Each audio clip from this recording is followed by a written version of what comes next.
Hindi lang daw kuryente ang muling nagpaliwanag sa isang bayan sa Bohol nitong mga nakaraang araw.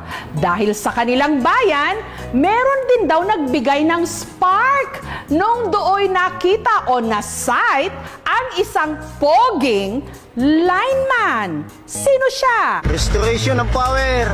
6 na linggo matapos dumilim ang ilang bayan sa Leyte dahil sa bagyong Odette.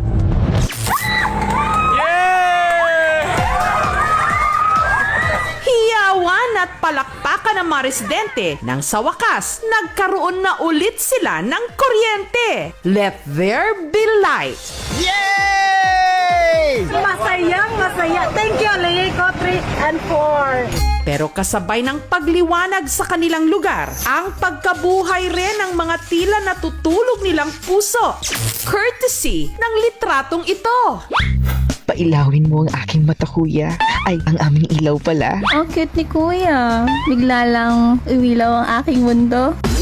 Ang lalaki, matikas na dala-dala ang kable. Pero ang pinakapamatay daw sa lahat, ang kanyang nakaka-sparks fly ng ngiti. The Who si Electric Cutie. Sa isang bayan sa Bohol, natagpuan namin siya, ang 24 anyos na lineman na si Jordan.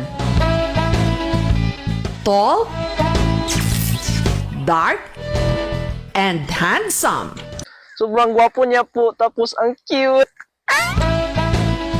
Ay, Ginoo ko, pwede ako na lang, char. Daming nagsasabi sa'kin sobrang gwapo ko. Lahat sila ay elip sa postura ko't anyo. Pamatay na smile, sabayan pa ng kinat. Mapapasay ka na lang sa'kin ng how.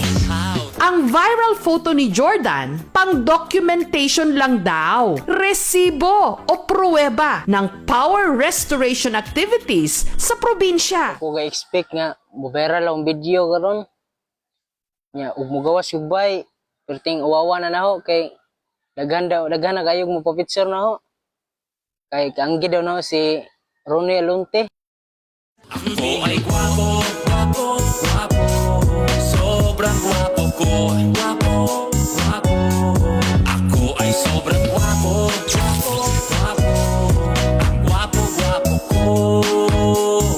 How? Nagkaroon na ng 5 girlfriend si Jordan. Sa akong pagkagwapo, nagauyab ko 5. Ibiyaan nagyapon ko kay tungod aning mugawas tagbay daghan kay mo pa-picture.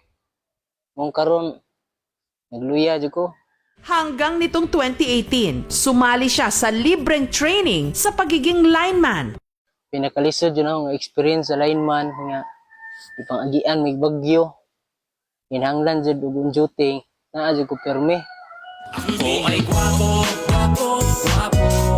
Sobrang gwapo ko. Gwapo.